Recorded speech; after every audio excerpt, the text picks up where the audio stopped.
Hello, everyone.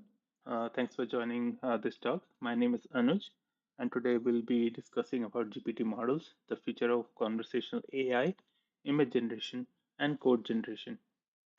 Let's look at the agenda for this talk today. So we will briefly look at understanding what is a language model and what are its types, what are different language modeling, which change everything in the natural language domain. We'll look at the introduction for GPT models and its derivatives. We'll look at the ChatGPT architecture and what is the training methodology that they used. After that, we'll do a bit of deep dive into the OpenAI APIs and using some demos. And I'll show you how you can use OpenAI APIs to make your different kind of applications using ChatGPT API and the GPT APIs, GPT models. And we'll look at the briefly at the competitor landscape, who are the competitors available in this space, and what are some of the best practices to keep in mind while using these technologies. So let's get started. First of all, what is a language modeling? So going very briefly on top of this, language modeling is basically, in very brief terms, is a task of predicting the likelihood of a sequence of words given previous words or context. For example, if I give you a statement where I say, I like to eat dash in the morning. So based upon the previous words, I like to eat, you could fill up a lot of different kind of things in there. For example, I like to eat breakfast in the morning, or I like to eat cereal in the morning. I like to eat fruits in the morning, stuff like that. So most of the use cases are for machine translation, text generation, text summarization, speech recognition, etc. And these are most of the things that you use in your day-to-day life. For example, integrated with Google Chat, Microsoft Teams, and other kind of things. So what are large language models, or LLMs for short? These are basically deep learning based neural networks that can understand, process, and produce human language by being trained on massive amounts of text data. So let's look at different type of language models. There are a lot of different kind of models that are available, but we'll look at the very basic ones in brief. So the very basic one is like an n-gram model, which is a probabilistic model that works on the logic of what's the probability of the next word given the previous set of words. For example, if a statement is given that is this is the, then what are the next words that could come based upon the probability? It could be house, malt, rat, cat, etc. So n-gram basically relies on the assumption that the next word depends only on the previous n minus 1 words given in a sentence. And if n is equal to 1, then it's called a unigram. If n is equal to 2, it's called a bigram, trigram, and so on. But there are certain limits to handle out the vocabulary of words. If it's like a huge vocabulary of words, it won't be able to handle that. Second, it's able to unable to capture long distance text context.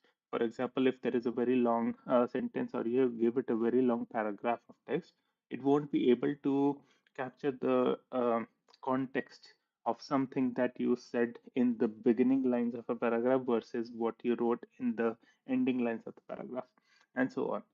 So neural language models like RNN, LSTM, GRU, Transformer, based BERT, and other models, these basically remove these limitations. You don't have, they can use a very large vocabulary and you can work with them. Advantage is basically you can propagate information much deeper between sequences. You have parameter sharing, which helps you reduce the amount of parameters required, as well as the storage required. Then you have word sequence based attention. You are able to generalize well to rare or unseen word combination, etc. Now, let's try to understand the transformer architecture in brief. So, transformer mainly, as you see on the image on the right, has two main parts. One is the encoder, one is the decoder. Encoder's job is to process the input text, and decoder's job is to generate the output text.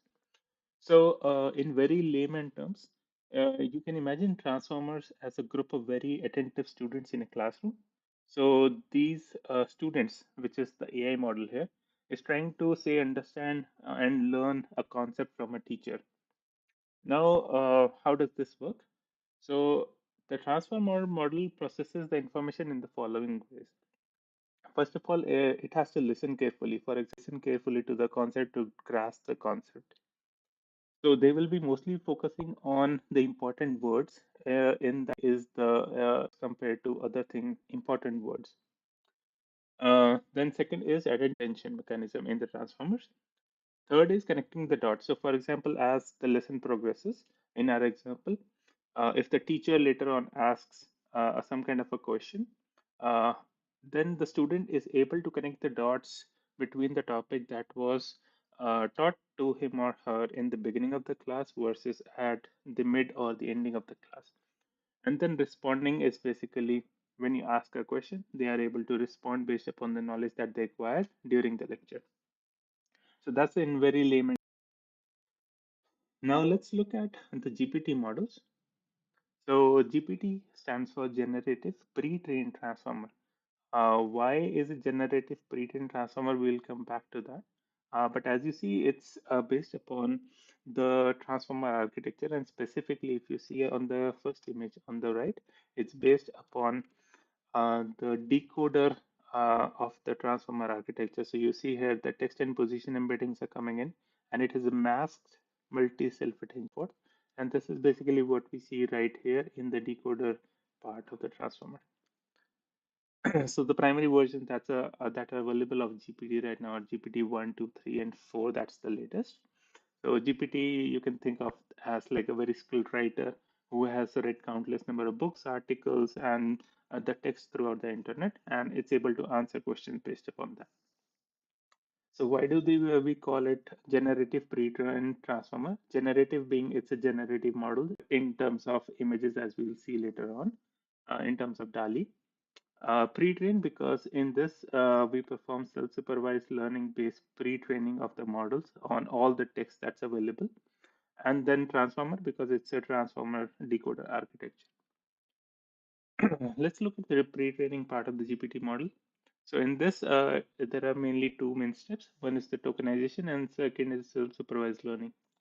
So tokenization is basically the process of breaking down the input text into smaller units called tokens. So for GPT, text is usually broken down into like subword or smaller units that can capture some meaningful linguistic information. When we talk unsupervised learning approach, where you don't have the labels available, for example, if I scrape all the text from the internet, I don't have any kind of labels for that text because I don't know whether it's a classification problem or is it a sentiment classification or is it some kind of detection, anomaly detection or something like that. I don't have labels for all the data because I could get different kind of data from online. But what I can do from that data is I can still learn how certain words that are in a paragraph or text that I grab from the internet, how they make sense together, how they're connected to each other, and stuff like that. So that is what the GPT model is basically trying to learn. So during pre-training, the model learns how to represent and understand language at different levels, including vocabulary and spelling, grammar, and syntax, etc.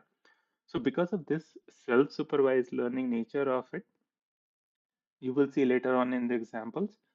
That is, even though ChatGPT models have not been trained specifically to on the task of doing language classification or language identification, and they have learned from the self-supervised learning from different kind of text data, that how the different kind of text data relates to each other. They are still good at doing translation and other kind of tasks that they have not been specifically trained to do. Then fine tuning is the next step. So once you have a self-supervised learning based pre-trained model of the GPT, you can then provide any of your small amount of data that you want to fine tune it on. And for that, usually you have the labels, and then you can fine tune it for question answering that stuff. Let's look at some of the major GPT models in brief. GPT-1 had initially 117 million parameters. So in that, they actually um, proposed learning a generative language model using unlabeled data examples of the specific downstream tasks. So unsupervised learning was serving as a pre-training objective for this. Then came GPT-2, which had 1.5 billion parameters. So basically, they increased the amount of data that they are training on, as well as the number of model parameters. So more data set and bigger model. Plus, they introduced a new technique called zero-shot learning and zero-shot task transfer technique. So this means that no examples are provided at all, and the model is trying to give an instruction. And then comes GPT-3 with 175 billion parameters. So in this again, they increased the model size as well as they added more amount of data set. Try to learn the primary objective of predicting the next word given a context of word. The language model also starts recognizing patterns in the data, which helps them to minimize the loss. So basically, this ability helps the model do examples or a description of what it needs to. This is the GPT-4 model. So the new thing here is that it's a multimodal model, which means that it takes both text and images as input, and it can understand both of them. So due to that, they have more improved steerability. For example, they have added a component where you can define that what the system is. For example, I can ask it to be, say, a poet that gives me outputs in terms of Shakespeare kind of poems. So basically, that's the system. So I can steer it towards anywhere. I can say that, okay, you are maybe CEO of Apple, Steve Jobs, and stuff. It can follow the user intentions while making it more truthful and generating less offensive or dangerous outputs. And last one is the model cause of concern with vision and text is able to perform pretty well on most of the simulated exams. So for example, you can look at GRE quantitative part, it's obtaining 163 hourable and so on and so forth. One of the use cases of GPT models where it's being used is also in DALI and DALI 2. So DALI 2 is basically an extension of DALI model based on the GPT architecture, which can generate images from both text and audio inputs. So what happens here is that given a text, for example, a teddy bear on a skateboard in Times Square, we generate text embeddings. We have a prior task that generates the image embeddings, and we pass those embeddings to the decoder. And from the decoder, we can generate the final output images. And the main technology that's is a clip model, which is called contrastive language image pre-training model. The main aim of clip model is basically you have an image encoder and a text encoder. You pass in both the images and the corresponding text, which could be, say, captions relating to the image. And then based upon that, you then train both the encoders and then try to figure out that which text embeddings go with which image embeddings and which are close enough that represent the image from the DALI 2 paper. For example, given a text of up and a mad scientist mixing sparkling chemicals art station, case is for generating code. So Codex was basically model architecture that's based upon GPT-3 model and was fine-tuned on publicly available GitHub repositories. So it's basically trained. So this enables Codex to generate code, answer programming related questions, and figure out solution to bugs and stuff like that. For example, you can ask Codex to write a function to calculate factorial of a given number, and it could generate code like this. Here is another set of examples. For example, you can give it a function with some amount of docstring, and it will be able to generate the code for that. Similarly, GitHub Copilot for code completion. So it's usually available in VS Code, PyCharm, and other kind of editors. And you can integrate that. And for example, you just write out some kind of comments, and it will be able to generate code for that or help you with code auto completion and stuff like that. Copilot X is based upon a combination of Codex and GPT-4, where now you can even give text as input, and it will be able to take your code, understand what's the issue with the fixes your issue. Let's see an example of this. So this is an example of GitHub Copilot X in action. So you see on the right, there is a piece of code, and when this person runs the code, he gets a value error saying not enough values. In fact, expected 3 got 1. So let's see how Copilot X is able to help here. So this person writes a question here saying propose a fix for the bugs in my code. Now GitHub Copilot X is using GPT-4. Now this person can just copy paste the code, save the code file into the code works. Another cool example of using GPT is company Codium AI that's using GPT-based model and basically fine-tuning it on their own data set for generating test cases for code. So in most of the production environment, you need to write Clean code that have test cases for testing it for multiple scenarios and edge cases. CodeMA actually helps you to generate test cases for your code. Right now, they support Python, JavaScript, and TypeScript with Java support coming soon. There are where I can just say, can you write it code? Or there is like text to video synthesis where I give a text of like a panda sitting on a rock and it can generate a video, something like this. So these are like some of the examples from a very huge list of examples based upon models using GPT as a backbone. Okay, now let's look at understanding ChatGPT, which is the core of this that most of you must have used. So how was this trained and how does this work? So step number one is to collect the demonstration data and training a supervised policy. So basically in this step, uh, you have a database of prompt and certain kind of output responses. So from that you sample a prompt and the label demonstrates the ideal behavior. So labeler is a human which will tell that, okay, given this prompt, I would give this kind of an answer. And then this data is used to fine tune GPT 3.5 with supervised learning, since now you have both input and the labels, corresponding labels. Now in step two, you collect the comparison data and train a reward model. So again, you take a prompt and several model outputs are sampled. And then the human labeler then ranks the output from best to worst to figure out that which response is the best qualitative representation of an output for a given input prompt by the model and which is the worst. So basically, this is the human feedback that's available right now. So this data is then used to further train the model using reinforcement learning because now you know which answer was better, which was worse. So based upon that, you can have a reward-based policy using reinforcement learning to tell the model that this is the right answer and this is not. Then step three is basically to optimize the policy against the reward model using the PPO reinforcement learning algorithm. So basically now you have a new prompt that is sampled from the dataset again. PPO model is initialized from the supervised policy. Policy generates an output. And now you look at the model output and you tell the model, okay, is this a good output or is that a bad output? If it's a good output, you give a positive reward. If it's a bad output, you give a negative reward to update the policy using PPO. Now, let's dive a little bit deeper into how ChatGPT works. So, the fine-tuning process looks something like below. You have first process, which is collecting the human feedback. So, you have the data set of prompts versus output responses. So, you have that comparison data set. You given a prompt, you figure out that what the human response would be, and then you collect human feedback from the model generated responses and tell the model that, okay, this is a good response, but this is not, and then based upon that you have a reward model. So using that human feedback, a reward model is created to estimate the quality of different responses, like this is a good response, this is a bad response, and stuff like that.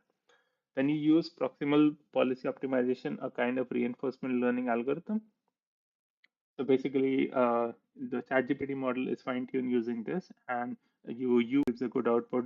There is a positive reward. If the model gives a bad output, it's a negative reward, and so on. So the model learns over time that where it's making mistakes and where it's doing good. So it's basically an iterative process where do reinforcement learning with human feedback in the loop. So whenever a model generates the output, human tells that, okay, this is a good response, but this is a bad response. So based upon that, you figure out, okay, give a positive reward to a good response and then go again and keep training and keep learning. So by incorporating RLHF or reinforcement learning with human feedback, more contextually relevant current responses based on the human preferences and feedback. But one of the issues that some kind of inherent bias. One bias could be from the data set that it has been trained from. For example, if I scrape all the data in terms of text and images only from the US, then what that means is that if I ask ChatGPT a question about what is the color of a bridal dress for a bride, then that color would differ between the US as compared to in the South Asian countries, especially like India and Pakistan. For example, in India, you might see bridal dress in like a red or pink or different kind of colors, whereas in the US, it might be totally different. So that's one kind of example of a bias. Second bias could also be in terms of the human feedback that's been given. So based upon that, the model could also learn some kind of human biases. Let's try to look at some of the GPT models that are available through the API. So GPT-4 is the latest one that's available, and its data was trained using data up to 20 September 2021.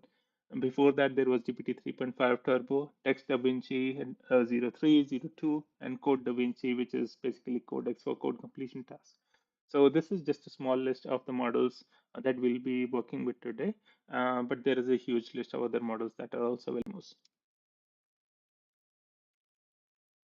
Okay, starting from here, if you can see, so what we do is basically uh, we import our two libraries, OS and OpenAI. I read my API key for OpenAI. Now I give a sample prompt, which is say, give me a reason to learn OpenAI API with Python. To get a response from OpenAI models, I have to call the API. So how I call the API is I'm using the completion API here. So I say openai.completion.create, and then I define what kind of model I want to use. I'm using Text DaVinci 003. I could replace it with GPT 3.5 Turbo or GPT-4 and stuff like that. Then prompt is basically my prompt, the text prompt that I'm giving here. Max tokens is number of tokens that you want to define for getting the output. You can change this number. See, it's kind of a list and then a dictionary inside of that, so I can parse it. It says OpenAI's API offers a powerful and easy tool for developing, deploying AI applications using Python, and so on and so forth. So this is a very basic example of how you make a request to the OpenAI API. Let's look at a more fun example. So this is like an automatic exam creator. And if you want to create some kind of MCQ questions with certain kind of options and you want to test yourself out, so this is one kind of fun way of doing that. So here I create a function which is create test prompt. Basically, I given the topic name, number of questions that I want to generate for it, and the number of possible answers that there could be. So for example, I can say I want the topic as Python programming, a number of questions, say four, a number of possible answers like four. So four options, A, B, C, D. So basically I call the question. I can check the prompt. Now I call my model and then I pass in the prompt. I define the tokens and the temperature. Now I get the response. I'll just clean this along with correct answers. So I can then create an exam simulator, which is a simple function using which I can filter out the correct answers so as to hide the correct answers and just filter out the questions. And now I have just the question. So basically I can create another function where I extract the answers out.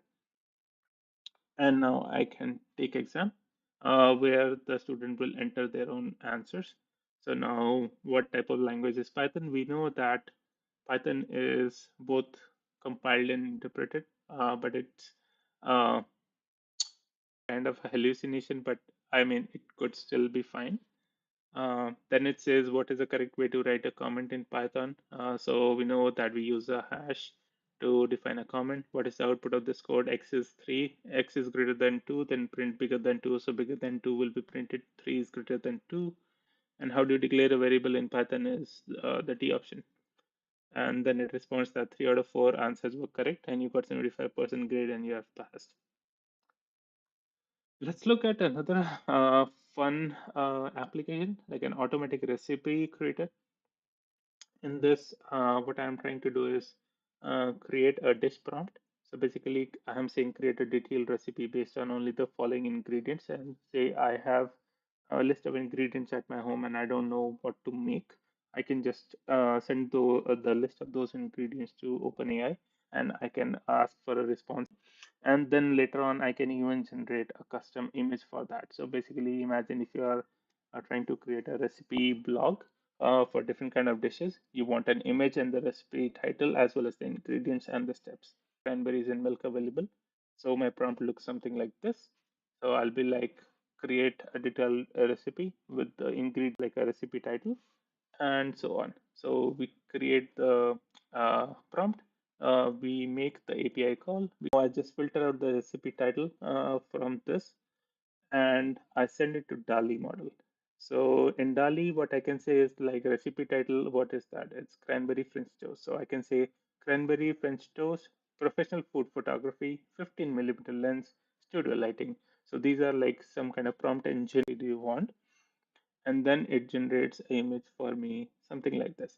So you have cranberries, you have French toast, and okay, let's look at the ChatGPT API now. So here we'll be looking at GPT 3.5 Turbo, the new models, not the latest, but the new models.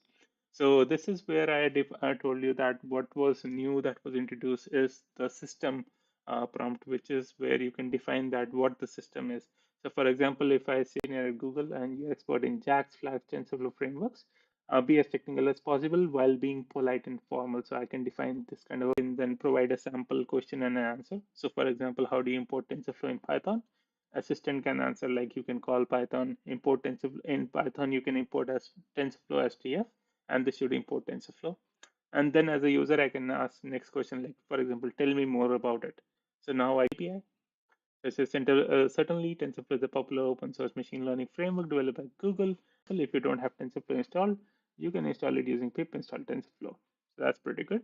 Let's try another example.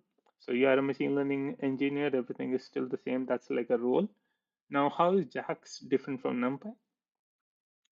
And let's see if it can tell us the difference. So as JAX is highly compatible with GPUs, it has inherent compatibility with CPUs. Um, Unlike NumPy, which is only compatible with CPUs and stuff like that. Just tell me more about the use cases and how to use it. So it tells me about JAX's powerful machine learning library, can be used for a variety of use cases, neural network training, optimization, stuff like that, and all those things as well, and create a number. Let's look at the chatbot example. This is usually the example that you usually work with when you log into ChatGPT web UI, where you chat with ChatGPT and ask for your questions. So here I am setting the system, giving the system a role. I'm saying like Marv is a chatbot that reluctantly answers questions with sarcastic responses. So I give it certain kind of examples. For example, how many pounds are in a kilogram, and it sarcastically responds, "This again." There are so when I ask it the final question, "Why is the sky blue?" So it just answers sarcastically, saying, "Oh, just a basic physics question, no big deal. The sky appears blue to our human eyes because of the Earth's atmosphere scatter sunlight." But I'm sure you already knew that, right? Similarly, emoji generator. So like ChatGPT has been trained on text data, but that you scrape from the internet. There are emojis. You supervise nature of training. It has learned that where emojis lie and how emojis connect to each other and how text connect to emojis. So it's able to understand that without specific fine tuning on certain data sets. So this is the same model, but now we are giving it a text prompt and we're giving it some examples saying that, okay, Back to the Future looks something like this, Transformer looks something like this, car to a Transformer, Batman looks something like this, person to Batman. Now, if I ask it to generate an emoji for Top Gun, kind of looks fine. So next is like a language translator. Again, ChatGPT was not trained for language translation task, but since data was scraped from the internet, that means there were some kind of instances where the text had different languages available. So, for example, English, Hindi, French, Spanish, and stuff like that. So, due to that, it's able to understand that how things go from one language to another. So, without specifically training on translation tasks, it's able to understand that it's a translation task. For example, a system role is you are a helpful assistant that translates English to French, and then I can just give it a text to translate from English to French. So if I say Top Gun is an awesome movie, definitely recommend it, and it gives me a French translation. Now to create a general chatbot, this is just my helper class to create a chatbot. And here you can see I give system a role of like you are a poet that talks in way of Shakespeare poems. And now I can start chatting with it. So until I write exit, I will keep on chat by of ChatGPT. So I asked it the question, why is it so gloomy outside today? And then it starts replying in terms of Shakespeare. Oh, what dismal sight greets my eyes, cloaked its glory in cloud of gray, and so on. So similarly, I asked it a question to explain a kid praying to GP lords to make his models converge faster, and he gives this kind of an output.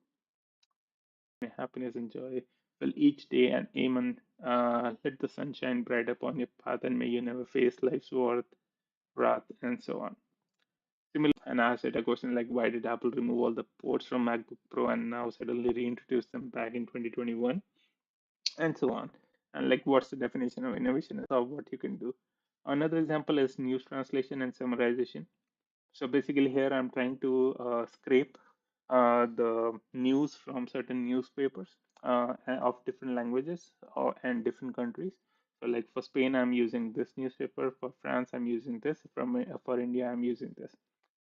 So here, basically, I'll send a translation request. So, for example, I asked what country would you like the new summary for? If the country is available in this list, then we parse through the XML, HTML data and figure out all the main top news from that newspaper website. And after that, I create a prompt, detect the language of the news headline below, then translate the summary of the headlines to English in a conversational tone. So then it asks like, what country would you like the news summary for? If I say India, then it gives me the news in Hindi of that particular day. And then we send a response with this. We call the API with this text and get a response. And it's, you see, like it has converted, detected the language Hindi, convert. So instead, if I would have asked it to create it as like some kind of pointers or bullet points, it would have given me answer outputs in bullet points. So this is again, we have not trained ChatGPT for translation tasks, but we have just said that detect the language automatically prompt engineering. So these models, as we know, tend to hallucinate a lot. So what can we do about that? That is the new thing that people call as prompt engineering. So for example, if I give it a prompt, say, give me details about basically, this startup basically does not exist. You can search Google for it. But when I give it this task, as this startup based in India, revolutionary the way people access, use, and benefit from technology, and so on and so forth. And it will even say that they are equipped to use and benefit from technology, and so on. So this is basically model hallucination. So what can you do about this? One of the examples of doing prompt engineering is you ask it the same question, but then you say, only provide me an answer if you are 100% sure that this company exists. Otherwise, specify, I don't know. So this way, at least your end customers, if they ask a question, if your model doesn't know, at least they won't be getting a wrong answer and working on that. At least the model will just say that I don't know, or it can say a different kind of an answer. So we ask it the same question again, but with an additional thing in the prompt. And now this time it knows that this kind of a thing does not exist, and the probabilities that come back are not too high. So it basically responds, I don't know. Awesome. So let's jump back to our slides. So, looking at the competitors, there are a lot of competitors showing up. Anthropic AI has a Claude, which is like a pretty nice competitor to ChatGPT. The main feature of Claude is that they have come up with a research paper that I can share with you right here, which basically tells about that if the model is trying to give a wrong answer or a harmful answer, how it should deal with it. So let's take a look at it.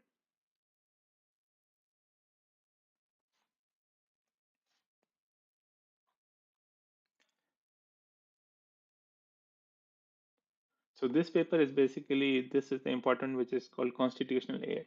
So basically, points of constitution, they use similar techniques using RLHF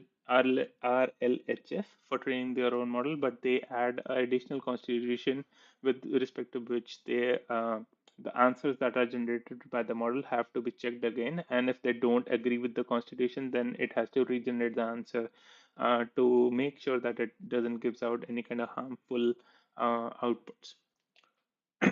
has released Bard, Baidu Ernie Bot, Facebook's AI Research Llama, Codium AI, etc. Let's take a look at Google Bard as well. So Google Bard looks something like this. I can ask it a question. The good thing that I like about Google Bard is that it has access to the internet as well. So basically, if I ask it a question, what day is it today? So first of all, instead of giving out answers continuously, like character by character, it will give you answers in one go. Secondly, this model knows that since it's connected to internet, it has more access to things and it can recommend things like Google it if it's not too sure. So today is March 30th, 2023, which is totally correct. But if I ask the same to September 2021, it doesn't has access to the internet. Similarly, if I ask it a question, uh, path and code for a CNN model for image classification using tensor, and let's see if it comes up with some code for creating a CNN model for image classification. So you see, it's created. We didn't define any kind of data set, so it took the MNIST data set, which is the default, and then flattened it out, converted to train and test splits, then created a simple con2D layer with max pooling, flatten, and dense outward a small neural network using Adam optimizer, categorical cross entropy as the loss, and metric as accuracy, model training for 10 epochs, getting the accuracy and printing that out. So that looks pretty good. But if you are still unsure or want to search Google for it, you can still go to click on Google. Next is the summary. So large language models are here to stay and will keep getting better as researchers keep adding more data, increasing model capacity, and improving with new techniques and the new model architectures. Transformers right now are at the core of almost every LLM that's available. There is recently a new model that came up which uses just RNNs to mimic transformers and are able to scale up to almost that level. But the output GPT, but it's still pretty close and it's still pretty interesting to see how people are able to get to the same performance using just the RNNs instead of the transformers. As for ChatGPT, its use as an assistant for understanding topics, food, etc., is pretty good, but I wouldn't trust them blindly as they're prone to hallucinations. So you need to do a lot of prompt engineering before you are pretty confident saying that, okay, the output is pretty good and I trust it fully. For example, in case of medical use cases, if you are saying that, okay, I have a headache and stuff like that, what should I do? I wouldn't fully trust it for those kind of things because it's prone to hallucination and stuff like that. Also, if you are working at a company, right now, as per today, ChatGPT's web UI interface for fine tuning and further training the GPT models and improving them. So, if you have work at a company and have any kind of proprietary data or code, I would say try to be very careful while sharing it because you don't want your proprietary code to go out to the OpenAI servers. Also, it's creating a new set of jobs, which is prompt engineers, and they are getting pretty heavily paid. In the US, a normal prompt engineer's job description, the pay scale is going anywhere between $175,000 to $315,000. So it's pretty exciting times. And here is a list of all the resources. Thank you so much for your time. If you have any questions, please feel free to reach out to me. And thanks to the organizers of TensorFlow User Group Chandigarh as well for hosting me and giving me this opportunity. Thank you.